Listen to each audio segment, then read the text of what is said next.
the ASEAN webinar. This time we are going to focus on a rather technical subject, which is FX hedging for renewable energy projects in illiquid markets. And we have some distinguished speakers with us today, and I will let Christian Hübner from KAS to present the sponsorship that we have benefited from his organization. Christian, please, can you introduce the session? Thank you, Cedric, for the initiative to this important ASEAN webinar series, this time on a very specific topic, as you already mentioned. For those who don't know me, my name is Christian Hübner. I'm Director of the Regional Project Energy Security and Climate Change in Asia Pacific of the Konrad-Adenauer Foundation. We are a think tank working in the whole region and supporting dialogues on different topics. One important topic currently is climate finance and renewable energy finance. That's why I'm very glad that we have been able to collaborate with the Climate Bond Initiative on this important topic. Well, I leave it at this moment here and give it back to Cedric, who will moderate the whole session. But let me as well thank to all panelists for joining and sharing their knowledge. Okay, Cedric, I'll give it back. Thank you very much, Christian, and thank you very much for the support you're giving us for this study. So the session will be starting with a few slides of presentation by myself, followed by Hugo, who will be presenting on behalf of Astris Finance on the study that we are conducting with them. And there will be an exchange and a discussion with Jerome and Minh as well during the sessions. And please feel free to ask questions through the chat room, and we will try to respond to your questions as we go. So just to set the stage, I would like to come back to the tremendous growth that we are seeing in the green bond market globally. There is almost $1 trillion of green bonds outstanding as we speak, and it's coming from various areas around the world, with Europe being the largest, but also Asia Pacific demonstrating a very large volume of issuance globally. So these are new instruments that are really responding to both the interest of issuers and investors globally. And the ambition, and something that Climate Bonds Initiative is supporting very strongly, is to foster this growth to allow an orchestrated response to climate change globally.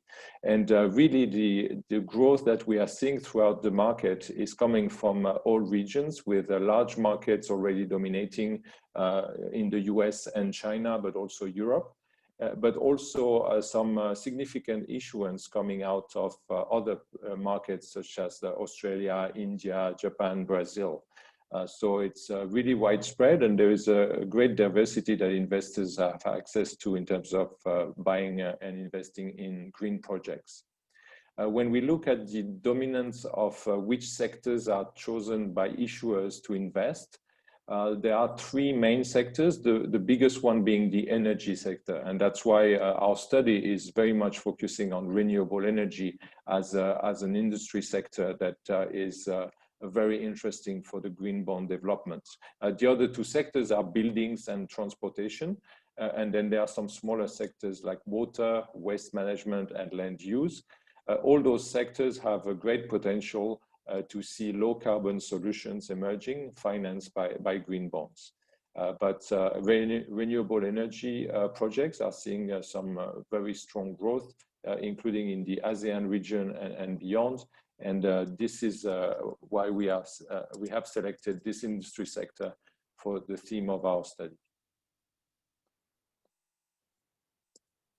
When we look at the types of issuers, it's quite interesting. Globally, if we sum the three types of issuers, which are local government, sovereign issuers, and government-backed entity, we see that green bonds are mostly issued by the sovereign side of the issuance spectrum. But after that, we see strong issuance from financial corporates, and in particular, non-financial corporates. And this is a very interesting segment. And these are corporations, international companies, but also domestic businesses that are looking to raise financing through the green bond market. And sometimes there are challenges. And one of those challenges is the hedging of foreign exchange risk. And this is very much the area where we want to focus our study. It is a barrier that we have identified at CBI as part of the studies and the research we are conducting. We did a report last year on Indonesia, for example, where we tried to identify how it is possible to unlock the potential of green bonds, and foreign exchange hedging was one area where we identified some tools that need to be developed. And so in terms of those issuers, obviously a government entity it is easier for a government entity to issue a green bond due to the sovereign credit rating that that investors are seeing through this issuer.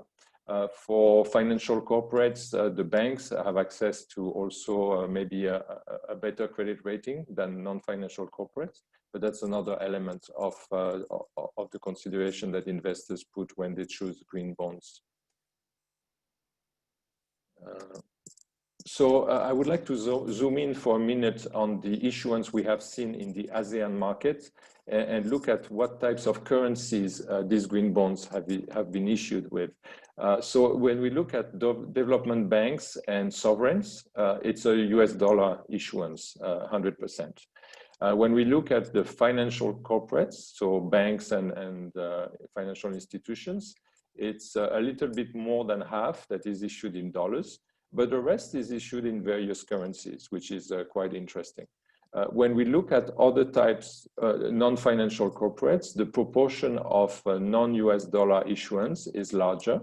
And we have seen some interesting issuance. For example, the BTS group issued a green bond in Thai baht. And we have seen other types of issuers come to their local bond market in local currency.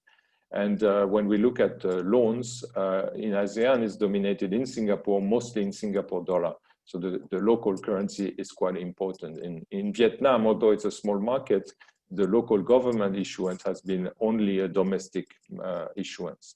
So it demonstrates that the choice of currency is very important, and it represents an opportunity for issuers to select an issuance either in their domestic currency, in another regional currency, for example, Singapore dollar, or a global currency like US dollar, euro, or even Swiss franc. We have seen a Philippine bank go to the Swiss franc market and issue a very interesting green bond at a negative yield as well. So there is a fair amount of choice for issuers, but it's not always straightforward, and that's what we are going to discuss today. When we look at the growth of the corporate bond markets in the region, we see that actually the markets like China, Republic of Korea, or Malaysia have seen a fair amount of growth in the domestic corporate bond issuance. And it demonstrates the maturity that these markets have been able to reach. However, when we look, for example, at Indonesia, we see that it's not yet the case. It's rising, but not that strongly. So there is still a fair amount of work to be done to develop this market and to allow local businesses to be able to borrow funds in their domestic market, in their domestic currency. So it demonstrates also that the access to capital locally is an issue, and green bonds can be instrumental in channeling funds from offshore market into the domestic market if there are solutions that are being developed to address the currency of issuance. And there is interest from global investors for issuance from those countries. For example, this is an example from a global fund that has been set up by the IFC and Amundi, the Emerging Green One Fund, which has been launched in 2017 with several $1 billion of capital, which has a 7-year maturity. And the objective of this fund is to invest in green bonds issued by emerging market issuers. And for example, we are showing here on this slide 4 holdings that this fund has, which are Indonesian bonds that have been issued. So this is an example of offshore capital looking to invest in green bonds and bonds in general from those issuers. So that's the argument that we put forward in the region very often to issuers, that there is capital looking to invest in green projects, and we need to find solutions to bridge the gap between this capital and the local project.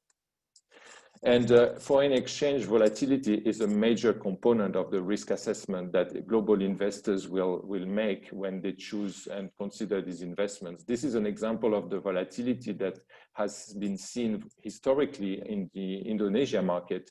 On the top left-hand side, you can see the volatility of the exchange rate with large depreciations over time that would reduce considerably the return for global investors if they were to invest in the local market. On the top right-hand side, you see the credit risk, which is the credit default swap rate of the Indonesian sovereign, which also displays a fair amount of volatility over time. And that's the other component. So FX and credit are the two main drivers of the consideration that global investors will put when they consider their investments. On the bottom of this chart, you can see the difference on the left, the difference in the yield locally in Indonesia versus the US dollar curve. And you see that there is a very large difference between the two, which creates some kind of a differential that is both an opportunity and a constraint in terms of the liquidity that is available.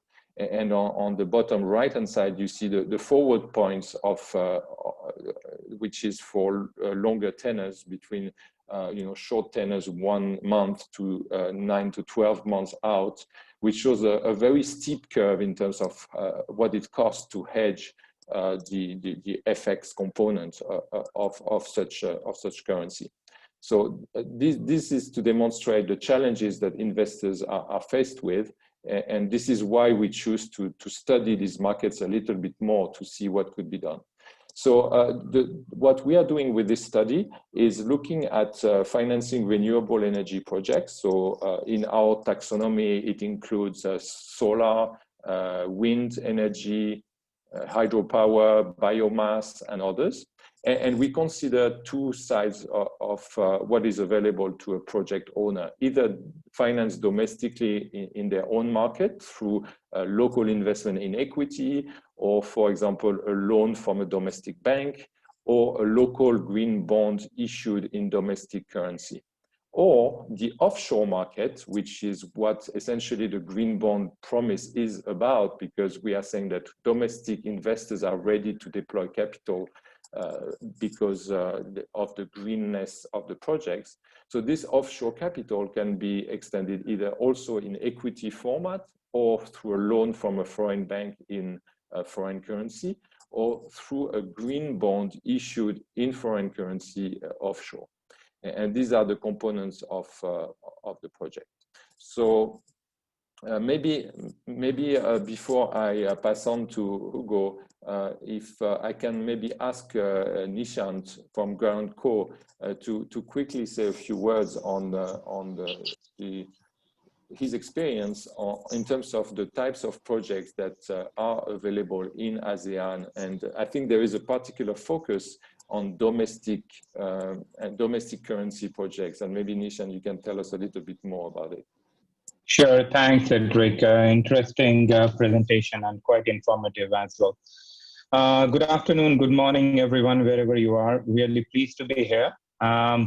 So very briefly, my name is Nishant, and I look after the Asian business for GrandCo, which is owned by 5 of the G12 governments, and we are essentially on-demand credit guarantee providers. That is, we help de-risk the projects by means of taking the credit risk off the books of investors or lenders, and thereby facilitating or crowding in private sector into infrastructure projects.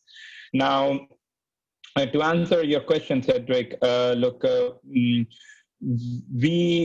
are seeing a lot of opportunities in renewable energy projects, especially solar and wind, and more so in commercial and industrial solar.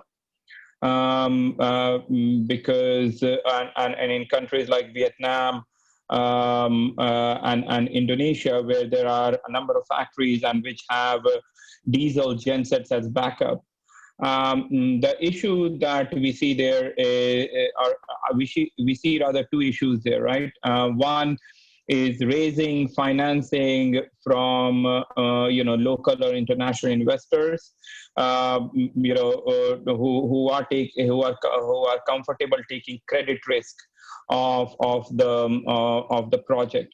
And the second is if since most of these projects have revenues in local currency, so Vietnam in Vietnamese dong or Indonesia in Indonesian rupiah, the PPAs are essentially in local currency. While the offshore investors, may be interested in taking up a piece of these instruments backed by guarantee, they need some sort of comfort around currency risk. If they were to go longer tenor, especially if they were to go longer tenor, say 5 or 7 years. So, well, look, I mean, these are some of the opportunities and some of the challenges that we are seeing in this part of the world. And Nishan, what in terms of the renewable energy projects, do you see some patterns emerging? Different countries maybe leading the way in ASEAN, or? Yeah, I mean. I think country I have personal experience and views that Vietnam is a country in ASEAN which is leading in terms of renewable energy investments. I mean, banks and investors may have some questions regarding the PPAs, but look, local banks are more or less comfortable taking the risk. Then I'm also optimistic about Philippines. There was lots of activities in the country a few years ago, and then there was a bit of churning amongst the developer community. But now we have those developers who have survived are prepared to go to the next level in terms of developing new solar or wind projects. Indonesia, I see primarily distributed generation, opportunity, and quite a few coming up in the country. And your organization is only offering credit enhancement for local currency financing instrument, right? Correct. So look, I mean, we are essentially local currency credit guarantee providers, because look, I mean, if the underlying revenues are in local currency, doesn't make sense to expose the borrower to an FX risk, right? Having said that, there are certain countries or dollarized economies where we can provide dollar credit guarantees as well. So, for example, countries like Cambodia, Laos, or Myanmar. Okay, thank you. Even Pacific Islands, for that matter. Okay, thank you. So essentially what we have decided with TCX and Astris Finance with the support of KS is to conduct a study on this mechanism of hedging the currency risk. And I would like to ask Hugo to come and present us the underlying assumptions that we are making in terms of trying to understand what are the determinants of this equation. Hugo, please.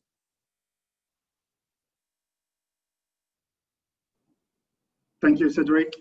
Can you hear me well? Yes. Okay, great. Thanks. Thank you, Cedric. Thank you, Christian, and please, good afternoon, everyone. Pleased to participate to this panel discussion with all of you. Just for those who do not know me, I'm the head of Astris Finance. We are financial advisors in the infrastructure and energy sector, headquartered in Washington, DC, with a global coverage, including offices in Singapore, Saigon, and Philippines, and a local partner in Indonesia. Arranging financing in the renewable energy sectors account for 50% of our activities. We globally close 20 to 30 transactions in that sector on a yearly basis. And we often at the forefront of the development of financing solution in illiquid or liquidity constraints markets, and in such a range, project financing in the wind and solar projects and solar sectors in Argentina, El Salvador, and Vietnam, among others. So very pleased. Hugo, what is your definition of an illiquid market? Can you tell us to what extent would you qualify that? Yes, no, absolutely. I think in terms of by illiquid is markets where there is more difficulty to access to dollar financing and or to local financing. Put it simply, in particular, when it comes to structuring project finance long term on a limited recourse or non-recourse basis. I think that, to put it simply. Okay. So jumping into the subject matter, and thanks, very pleased to cooperate with Climate Bond Initiative and TCX on this study.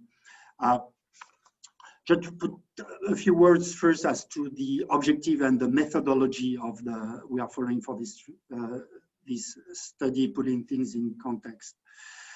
As Nation reminded us, government, what we also see local government in the region pushing for local currency PPAs in the renewable energy sectors, in particular, actually for small scale projects, like, for instance, self-consumption rooftop solar in Vietnam, or renewable energy project with capacity of 10 megawatt in Indonesia, PPA in local currency, or as well as solar project in Sri Lanka.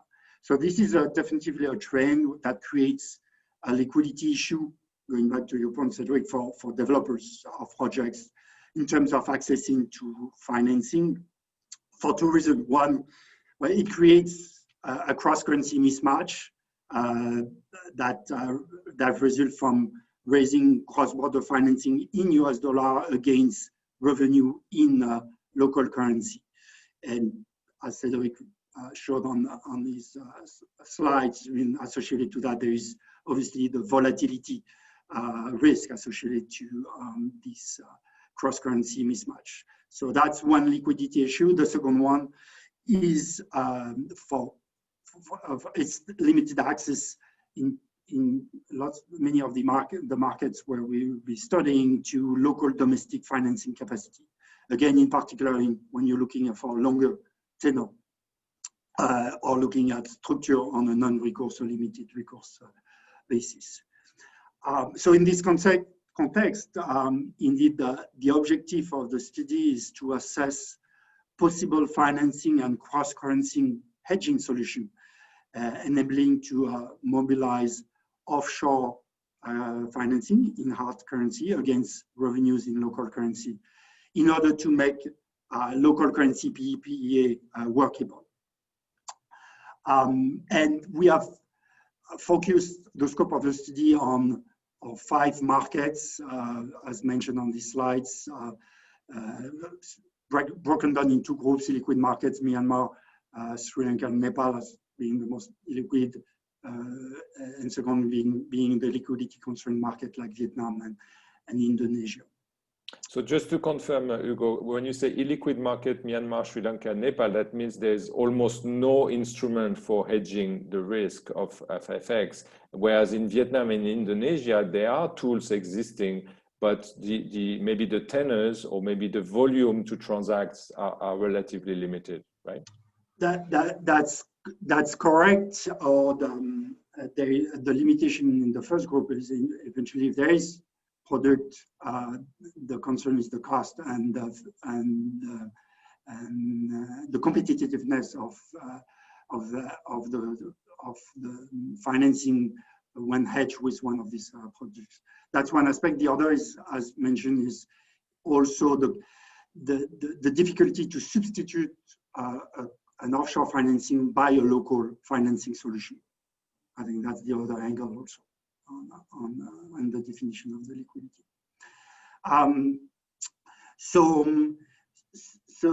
Yeah, in terms of methodology, the path we're following, first we look at each of these markets and try to understand for each of the markets what are the PPA, power purchase agreement, the tariff structure under the power purchase agreement, so the agreement entering into between the project and the purchases of the electricity produced by the project. We assess also the liquidity concern we just discussed, the availability of local currency financing versus international financing product, and in connection with that, eventually the availability of credit enhancement solutions, as the one Garanco Initian was describing, again to try to understand the framework and all parameters that eventually have an influence on the capacity to raise, to bring liquidity to the market. Second angle, step into the methodology, then we looked at how to structure and the type of product available to raise local financing in local currency on the back of a cross-currency swap or hedging product, derivative products, offshore or onshore. And then ultimately we benchmark that product, we call it, and we'll tell you more about the synthetic local currency product against a dollar financing solutions. So that, in short, the outcome of the study, although we are not yet at this stage, as you mentioned, Cedric, but just to put things in perspective, the outcome of the study we think will show that the attractiveness of the local currency PPA and raising financing against local currencies is a function of three parameters, actually. The tariff structure under the power purchase agreement. Second, the cost of the debt, which includes, obviously, as we said, the cost of the swap and the cross-currency hedging product. And third, the expected returns from the developers in a given market. Obviously, at a given tariff, with or without the indexations to inflation, a certain cost of debt, including the swap, sponsor may or may not reach their target IR in that given market.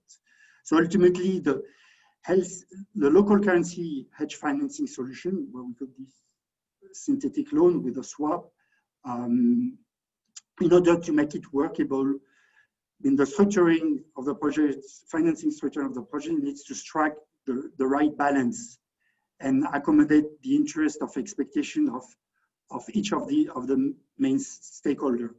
The client of the project, meaning the purchaser for the electricity, and that most often the government, and therefore the level of tariff is ready to pay for that electricity. The expected returns from the financiers, so the cost of the debt and associated swap, and ultimately the developer expected return. And the study inevitably will show that in some markets, we can achieve to strike that balance and accommodate some of the different interests, but not in all of the market, because one of these parameters cannot be moved in a way that to make the local currency financing workable. Maybe you can move to the next slide.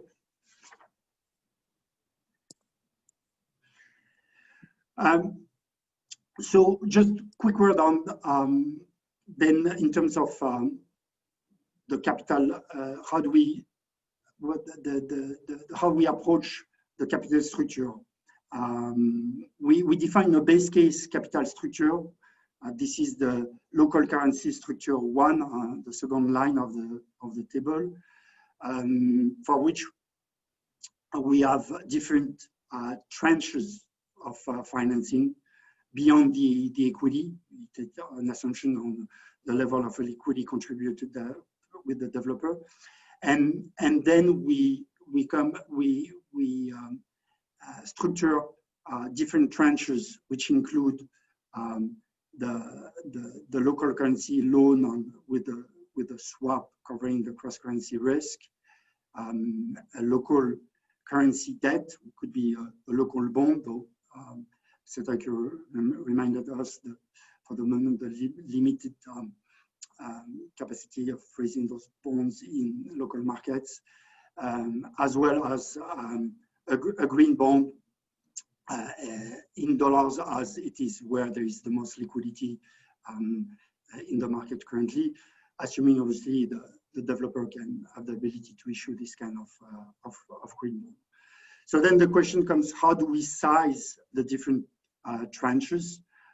This is where the structuring works comes in, and we'll size them, allocate, the level of financing between each of these tranches in order to make the financing affordable at a given PPA tariff, in order for the developer to receive a minimum return. If the outcome of the base case, of that base case, is not conclusive, then we run a second base case, which is the third line of this table, the local currency structure number 2, and where we assume, or we try adjustment, for instance, to the PPA tariff structure, like indexation to inflation, when it is realistic to assume that this kind of indexation could be negotiated with the counterparty. And Hugo, the reason why you pick index to inflation is because obviously an inflationary environment results in a depreciation of the currency. So that's the link that is right. That's why it is important to index it to inflation. Yes, and in a way it's another way to eventually help to mitigate the depreciation of the currency without asking eventually the government or the counterparty to take this cross-currency risk. So that's the angle. Here, basically, we tell to the government, not asking you to take the cross-currency risk directly, though we'd like you to share a bit of the macroeconomic risk. I think we can switch to the next slide, and maybe then here I turn to Jerome, maybe to comment a bit further and go into the technicalities of this synthetic local currency loan that is one of the tranches of the capital structure that we are contemplating. So to introduce Jerome, he represents TCX Fund. He's the head of structuring for TCX Fund based in Amsterdam, and he offers solutions for unusual or complex hedging solutions. And in that capacity, we are fortunate to have his input on this presentation of a case that is relatively common, I would say, in those markets. Please, Jerome. Thank you, Hugo, Cedric. I'd like to keep it high level to avoid getting people confused or lost. I think, Cedric, you mentioned in your last slides the different component of the capital structure. So if we step back for a second, the reason why we gathering today is Cedric and I, when we talk to developers across emerging markets, we felt that in their quest to build the most effective capital structure to finance their project, it was always to understand whether the cost of bringing either funding through a green bond or a synthetic local currency loan, which is what I will explain here, we could never get a clear answer as to how it translates in terms of attractiveness. And therefore we were fortunate to discuss this with Hugo and decide to commission a study where we could, on a simplified basis, naturally understand how conducive the cost of a green bond fund or local currency solution is to a developer. So is it generating an equity return of 5%, which is extremely, or 15%, which is more attractive? And the reason, as you understand, we gathered today is to explain the path, the journey we went together, and ultimately come with some conclusions as to what market are more conducive to our product, whether it's a green bond, Cedric, or a synthetic local currency loan, which is what I'm going to explain to you now. So if you think of the capital structure, naturally developer, they would put some equity in the game. And most of the developers, they start their financing search talking to the local banks. They may discuss issuing a green bond fund, whether it's onshore, but Cedric mentioned it's reasonably challenging because the markets are not very deep, or offshore, where offshore investors have potentially more interest, like the IFC Amundi fund. But a large source of funding can be attracted through offshore lenders through synthetic local currency loans. So if you look at the hedge provider, that's the orange box, I think it would be even better to put it next to bond investor. So it's at the same level. So think of our product as a way to attract money from offshore investors in local currency. That's as simple as that. So to the extent the offshore investor you're talking to has an access to the swap market, whether it's TCX or any other bank, HSBC, JP Morgan, Citi, you name it, that offshore lender is in a position to provide financing to your project in local currency. What makes TCX special is we can broaden your discussion with that offshore lender to a much deeper level in terms of choice of currency. We can facilitate any currency, or pretty much any currency you can imagine. And we can do it for tenors that are extremely long. We can go as far as 50 years if needed, which solves the problem of bankability, because naturally if you can bring 20 or 25-year funding, you make mechanically the project more bankable. And this is where I would like you to stay, is on that idea that potentially you can secure synthetic local currency financing from any offshore lender to the extent that lender has an access to the hedge provider, which is in that case TCX. Thank you. So Hugo, what are you seeing in the market? Because you're very often called upon to provide this kind of advice, and in terms of the local projects that are looking for financing, what are the main components of this graph that you think are relevant for this discussion? And I think there is a lot that happens outside of the domestic market among international players, like Jerome was saying. It's between the bond investors and TCX and the sophisticated banks that are aware of those mechanisms. What is your experience of how projects come about? Yeah, I think that we see different situation in the market when it comes to financing renewable energy project.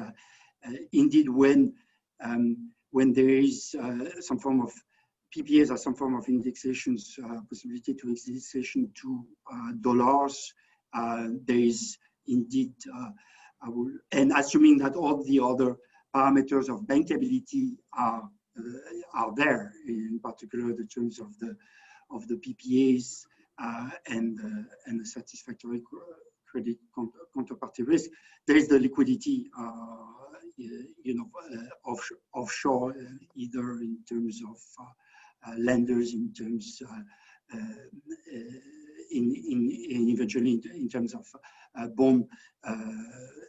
So the liquidity is there. I think where the concern comes is when these PPAs are coming to local currency, and in the market where this and the issue is the most acute when the local currency is not available. So in markets like Vietnam, for instance, you have quite a deep local currency market, in particular from local banks, though the culture is more a corporate finance culture, meaning that it's more challenging to raise long-term long-term local currency project financing, meaning that then the developers are more comfortable and looking for offshore dollar financing solution, and that's where we comes to the challenge of finding the right product to hedge the cross currency risk, and that creates this eventually the mismatch between the pipeline and the opportunity, the business opportunity in the market, and the level of financing accessible to finance this local domestic pipeline. And Hugo, when the government is designing a PPA through a tender or through a new project, how aware are they of the sources of financing that are available to them? I mean, we've seen some large programs like in Myanmar recently of 1 gigawatt being announced with a local currency payment and a US dollar pricing. How are these considerations coming to the picture when they design those mechanisms for asking for contribution by project owners? Yeah, I think that it's definitely the big subject matter in the discussion with the authorities in all of these the markets we are covering, and although the government are, I think, increasingly aware and becomes very quickly aware as soon as they're thinking of launching an auction or developing renewable energy of these concerns, the bankability issues associated to the PPA that they are proposing, in particular when it comes to the cross-currency risk. And in that, there is two scenarios. There is really the volatility of the currency, the cross-currency risk itself, and there is the risk associated to the remittance of the revenues paid in local currency back in dollars and then channel out offshore. So the situation are not similar. Indeed, Myanmar, until this bid, where the government there were conveying a message that they want to see the PPAs de-dollarize, and that developers need to think in terms of local currency PPAs, full local currency PPAs, so denominated and paid. The recent bid led to kind of a more mixed approach. PPA tariff paid in local currency, though indexed to dollars. So that helped to resolve the cross-currency risk. A bit the same approach taken in Vietnam as well, but there are other bankability issues depending on the market where we are. Thank you very much. Nishan, let me turn to you. In this graph that we are showing here on the slide, there are two areas where credit enhancement comes about. Do you have any comment on which one is more prevalent or which one is more difficult for you to accept? Look, we are quite open either doing an onshore or offshore credit enhancement. I mean, our USP is managing the credit risk, and that we can do either providing a guarantee offshore or onshore. The advantage sometimes onshore is the tenor is slightly longish in local, because it's essentially a local currency financing, and local institutions can provide a longer term financing. Offshore, what we see, especially in some markets, and with I mean, the way dollar interest rates are these days, it's difficult to find an attractive long-term local currency financing solution. Also at the same time place the instrument or a green bond with the institutional investors. I mean, Hugo, I think one of Hugo or Jerome raised an interesting point about attractiveness amongst investor class of a green bond, and how I mean, again, based on experience, I think offshore investors appreciate a green certified instrument more than onshore. However, the disadvantage there is that most of those offshore investors are still dollar dominated. And that is why if we do a local currency offshore solution, if we club that with FX hedge solution for such investors, then it can be a win-win both for the borrower and for the investor. So that is something very key. We did a couple of years we did a synthetic local currency guaranteed instrument for Philippines and India offshore. And it was quite well received, but if you want to do on wider scale, I think, and to reach out to more wider set of ESG investors, so I think we need to have some sort of solution as the package.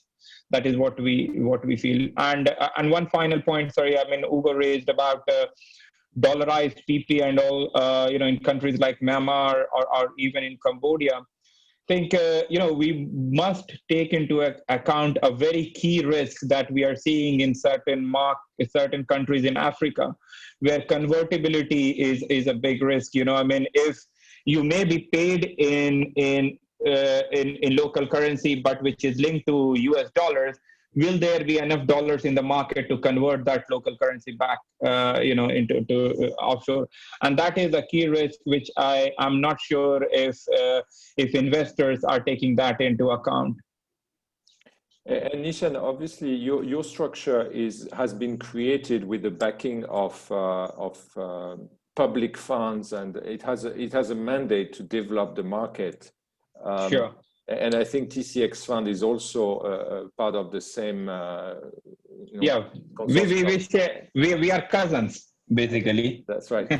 So how long is the way until private side institutions are doing the same thing as what you're offering? Meaning, is the gap so huge that for quite a few years to come, you will be the only provider of such credit enhancement, or do you feel that there will be more and more participation in the broader sense? It's a very interesting and tough question at the same time to answer, Cedric. But look, I mean, I would like to give an example of Nigeria, right? And we are quite proud about the vehicle that we set up in the country called InfraCredit Nigeria. I mean, many years ago when oil was flying high, we went to the sovereign wealth fund in the country and asked them, why aren't you investing in infrastructure? And they said, look, if we lose money, we get crucified. If we make money, nobody gives a pat at our back. So that's why we play safe and just invest in government securities. Why invest in infra? We then told them, look, why don't we make investing in infra as safe as investing in govies, and at the same time, you also make a return on helms. InfraCredit Nigeria was born, with capital from Grantco, the Nigerian Sovereign Wealth Fund, other DFIs, and today the local pension funds, insurance, and Sovereign Wealth Fund are actually now investing in bonds guaranteed by InfraCredit Nigeria. So that is one way of developing the market or crowding in the private sector, through our involvement. What we call leveraging our guarantee. Another way to look at it is in Vietnam. When we've done some 100% guaranteed bonds, but we are actually working on some transactions which are now 75 to 80% guaranteed bonds, which is where we see markets slowly but steadily developing. I think, but at the same time, we've seen that you need to carry the investors. Investors don't have wherewithal to manage credit risk. That is something we can help them manage, right? But if they see how in their investments perform in some of these asset classes, then they become more and more comfortable going forward, taking some naked risk. So if you ask me, will it be done in 2, 3, 4 years? I don't have an answer. Will it be done one day, maybe 5 or 10 years time, that we are obsolete or we don't have a job to do? But I think maybe yes, and that will be probably one of the best moments. Yeah, that's right. And Jerome, can I have your input as well? What do you think in terms of the solutions you're providing to this market are quite unique? And do you see eventually some participation of private capital coming to this foreign exchange issue? Yeah, so, okay. What I can tell you is I'm getting back to that idea of the capital structure. So we try to make our, the orange block a bit more relevant. The reality is, yes, there is appetite for the asset class. Yeah, sorry, start video. But in COVID time, it's more difficult. So we've seen that, especially in the energy space, if we look at our the type of investors we hedge, so impact investors, DFIs, etc. It's a bit more challenging at the moment. On the other hand, we're building our network with a wider range of offshore investors we can hedge every single year. So what I'd like to think is year after years, it would be easier for developers to attract that type of funding. And then on the financial attractiveness, I think we should discuss in the next webinar we organize when we can show the conclusions. Sure, that's a good transition. Maybe back to Hugo to introduce the kind of sensitivities that we will be looking for. I need to. Sure, thanks, Cedric. So just to complete the reviews, this slide shows simply the different steps we're taking to when running the market analysis. So first, we identify a relevant pilot project in each of these markets. Most of them are small-scale renewable energy projects with local currency PPAs assumptions. Then we run, the base case that we have presented earlier in order to assess the different capital structure that we have come up with, in particular and mostly in terms of returns. Where are the returns for the developers? Then we run some sensitivities on the back of these base cases in order to assess how the variation of the cost of the debt and the swap or the bond will impact positively or negatively the returns of the developer.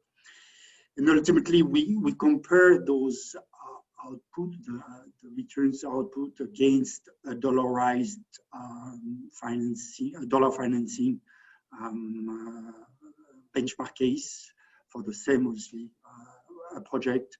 As you know, as we said, you have to remember that the developers most of the time will think in terms of returns in hard currency. So we need to see where the structure, the capital structure where we came up with fit and how attractive it is or not versus the dollarized case. So very quickly, this gives you show you the sample of a project we have selected for each of the market.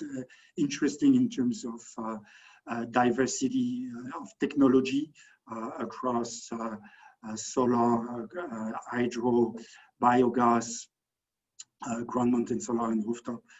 We haven't yet actually a wind project. We may need to consider as well to add a wind project. And assuming different type of PPA type structure, either pure local currency PPA type structure or kind of hybrid local and local currency and dollar currency PPA structure in order to accommodate also a dollar, 100% dollar financing tranche, either a loan or the bond more specifically. Maybe to move to the next slide. Just before we do that, Jerome, can I have your input? Why are those markets significant, do you think? Are you getting a lot of requests from those markets in terms of providing FX hedging? Okay. I think first determinant would be whether there is a wide spread of local currency PPAs. So as you know, if you negotiate a PPA in USD, it's pointless to raise local currency financing. So I would say that's number one. And second, naturally, is you want that these local currency PPAs are considered as bankable by the project finance community. And I know that, let's say in Vietnam, bankability has been an issue for years. I understand now that it's getting better because the Vietnamese parliament has made some adjustment that are perceived as, let's say, positive by developers. So I would say these are the two main reasons underpinning interest or flows that we see at TCX. So what do we see a lot? Yeah, we have a lot of reverse inquiries for local currency financing solutions in Nepal. That's for sure. I would say Sri Lanka, before the country risk deteriorated, that was a vibrant market, and Myanmar is on the rise. And you've been offering actual solutions in which of these markets so far? I guess Myanmar, Indonesia. Yeah, all of them. All of them. All of them, yeah. And up to what tenor have you gone for any of those? Would you say? The longest we ever printed was 18 years, but that was in India.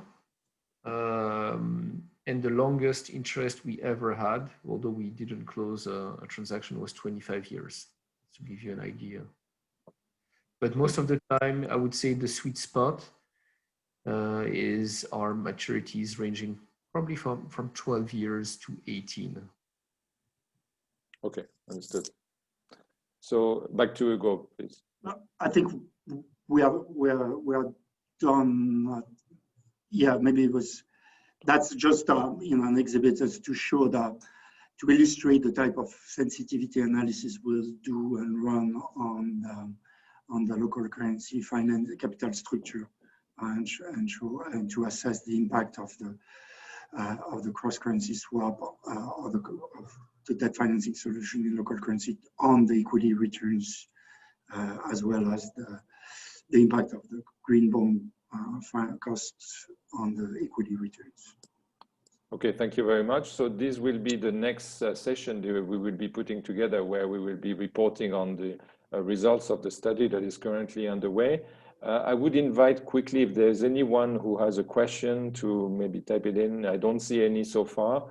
I don't know if we have been very clear in our presentation or we have confused everyone, but I hope this has presented the test case of why we are doing this, why it's important that if we want to see a successful growth of the green bond market in the region, it's important that we understand the components that are driving the choices that the project owners are making when they choose their cost of financing.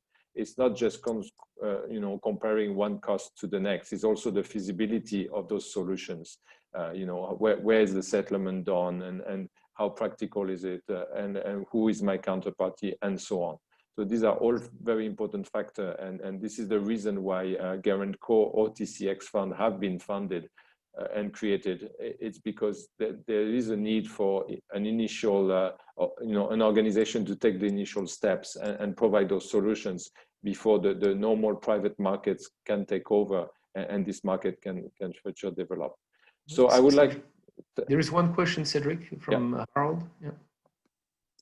Sorry, I don't see it, but can you? Thank you. Are you on? Yes, you should hear me. I hope you hear me. Please. Good morning, everyone. I wanted to point out something which I think for the study is very relevant, right? If we want to achieve the climate targets and we need to rapidly expand solar and wind financing, for example, but you can also go then in urban transport. So there is a huge amount of financing required. This particularly has been shown by the current level of indebtedness in our target countries. That is unlikely to be able to be generated only by the local market. So we need to find solutions on a massive scale and I'm speaking on a massive scale, to bring capital into these countries. And that implies cross-border financing, that implies currency risk. Now, the good news is, it's very delightful to see that. If you look at the costs of the equipment, for example, in solar, I know this more than in wind, but in wind it's also happening.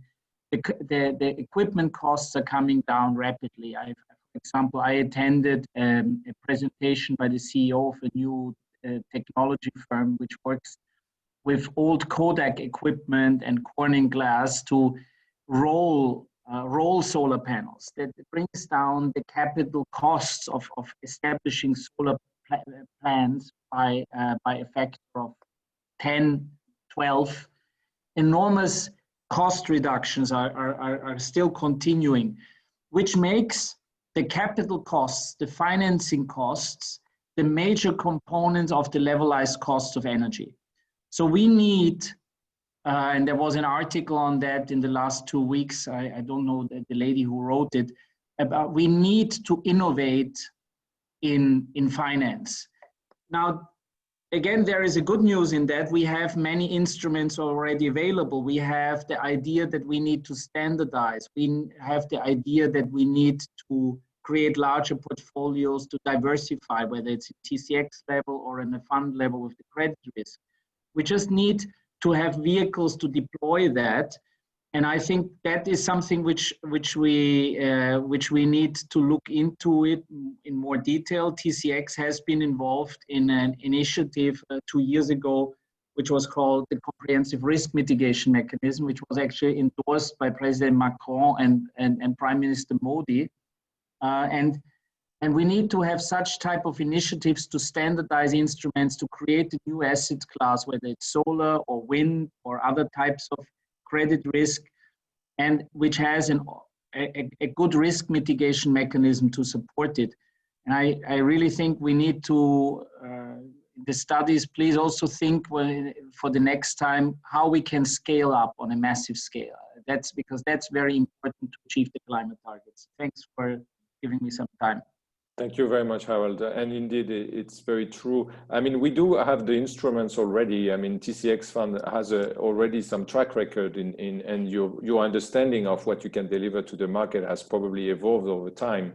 So hopefully, you know, we can continue this exercise and understand better what are the impediments to more capital being provided.